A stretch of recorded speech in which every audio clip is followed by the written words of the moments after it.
प्रिय छात्रा सुप्रभातम। अहम Dinesh Kumar Jha, modern English school Kunti Nagar नवागायाः संस्कृत विषयस्य आचार्यः अस्मि। अहम अद्य सप्तमकक्षायाः छात्राणां कृते सप्तमः पाठस्य संकल्पः सिद्धिदायकः इति पाठस्य अर्थबोधन कुर्वन् अस्मि।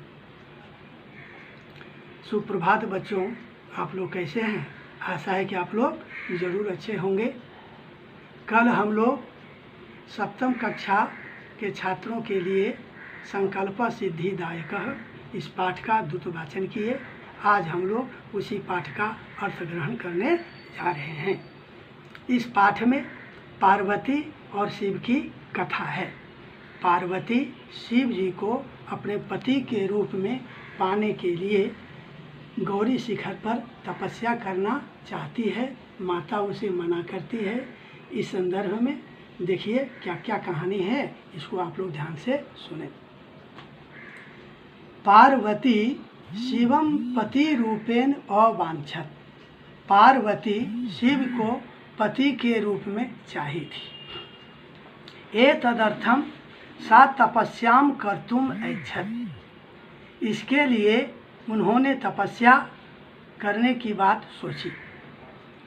सा स्वकीयम मनोरथम मात्रे न्यवेदयत। उन्होंने अपना मनोरथ माँ से कही। तत्श्रुत्वा माता मेना चिंताकुला भवत। वह सुनकर उनकी माँ माता मेना चिंता से व्याकुल हो गई। मेना कथयति, मेना कहती है, वत्से मनीषिता देवता गृहे एव सन्ति। कहते हे बेटी, मन के इच्छित देवता घर में ही हैं। तपः कठिनम भवति। तपस्या कठिन होती है। तब शरीरम सुकोमलम वर्तते। तुम्हारा शरीर सुकोमल है। गृहे एव वसो। घर में ही रहो। अत्रैव तवाभिलाषः सफलः भविष्यति। यही तुम्हारी अभिलाषा सफल होगी। तदा पार्वती कथयति। तब पार्वती कहती है, अम्ब तादृशः अभिलाषः तु तपसा एव पूर्णः भविष्यति। कहते हे माँ, वैसी अभिलाषा तो तपस्या से ही पूर्ण होगी। अन्यथा तादृशम पतिम कथम प्राप्स्यामि। अन्यथा वैसा पति मैं कैसे प्राप्त करूँगी। अहम तपः एव चरिष्यामि इति मम संकल्पः। मैं तपस्या ही करूँगी, ऐसा मेरा संकल्प है। तदा मेना कथयति। तब मेना कहती है, पुत्री त्वमेव मे जीवनाभिलाषः। हे पुत्री, तुम ही मेरे जीवन की अभिलाषा हो। तदा पार्वती कथयति, सत्यम। कहते सत्य है। परम मम मनः लक्ष्यम प्राप्तम आकुलितम वर्तते। परंतु मेरा मन लक्ष्य को प्राप्त करने के लिए व्याकुल हो रहा है। सिद्धिं प्राप्य पुनः तवैव शरणम आगमिष्यामि। सिद्धि को प्राप्त करके पुनः तुम्हारी शरण में आऊंगी। अद्यैव विजया साकम गौरी शिखरम गच्छामि। आज ही विजया के साथ गौरी शिखर पर जा रही हूँ। ततः पार्वती निष्क्रामती। इसके बाद पार्वती निकल जाती है। निष्क्रामती मतलब होता है निकल जाती है।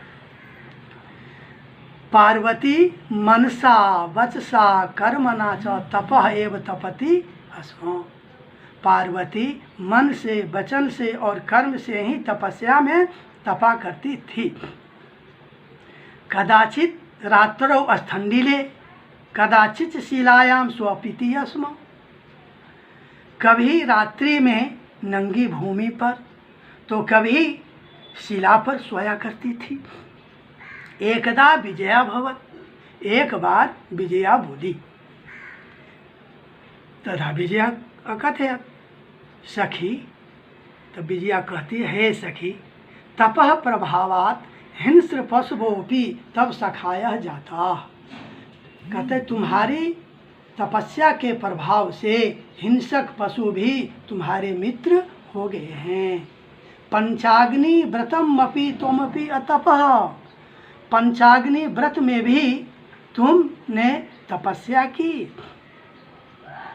पुनरपि तब अभिलाषा न पूर्ण भवत, फिर भी तुम्हारी अभिलाषा पूरी नहीं हुई।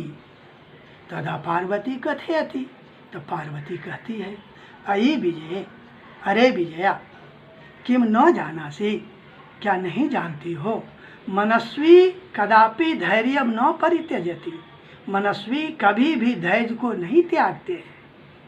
अपि च मनोरथा नाम अगति नास्ति, तो और क्या मनोरथों की अगति नहीं है। तदा विजया कथयति, तब विजया कहती है, त्वम वेदम अधीतवती, तुमने वेद को पढ़ी, यज्ञम संपादितवती, यज्ञ को संपादित की। तपः कारणात् जगति एव प्रसिद्धि, तपस्या के कारण से संसार में तुम्हारी प्रसिद्धि है। अपर्णा इति नामना विजया अपि त्वं प्रथिता, अपर्णा इस नाम से भी त्वं प्रसिद्ध हुई। पुनरपि तपसा फलम नैव दृश्यते, फिर भी तपस्या का फल दिखाई नहीं पड़ता है।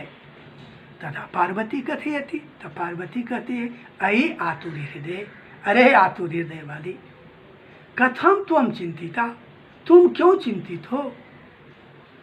तदा नेपथ्ये, तब नेपथ्य से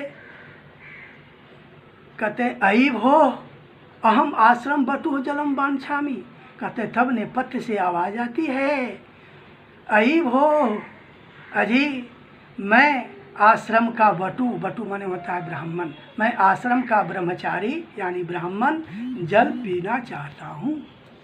संभ्रमम, आश्चर्यचकित होकर के पार्वती विजयाम कथयति, विजये पश्य कोपि बटु आगतो अस्ति, कहते अरे विजया देखो तो लगता है कोई बटु आए हैं। विजया झटिति अगच्छत, विजया तेजी से जाती है, चली गई। सहसैव बटु रूपधारी शिव तत्र प्राविशत, अचानक बटु के रूप में शिव वहाँ प्रवेश किए। तथा विजया अकथयत, तब विजया ने कहा, क्या बोली विजया सुनिए, बटो स्वागतम ते मतलब होता है आपका या तुम्हारा, कहते हे बटो आपका स्वागत है। उपविशतु भवान, आसन ग्रहण करें, यानी आप बैठें। इयम में सखी पार्वती, यह मेरी सखी पार्वती है। शिवम प्राप्तुम अत्र तपः करोति, शिव को प्राप्त करने के लिए यहाँ तपस्या कर रही है। बच्चों आज तक हम लोग यहीं रहें, यहीं विश्राम करें, इसके बाद शेष पाठ का अर्थबोधन हम लोग कल करेंगे। बच्चों आप लोग ध्यान से इस वीडियो को देखेंगे और ध्यान से सुनेंगे, शब्दार्थ याद करेंगे। जो बच्चे चैनल को सब्सक्राइब नहीं किए हैं वे कृपया सब्सक्राइब कर देंगे, और जो सब्सक्राइब कर दिए हैं वे सिर्फ लाइक करेंगे। धन्यवाद।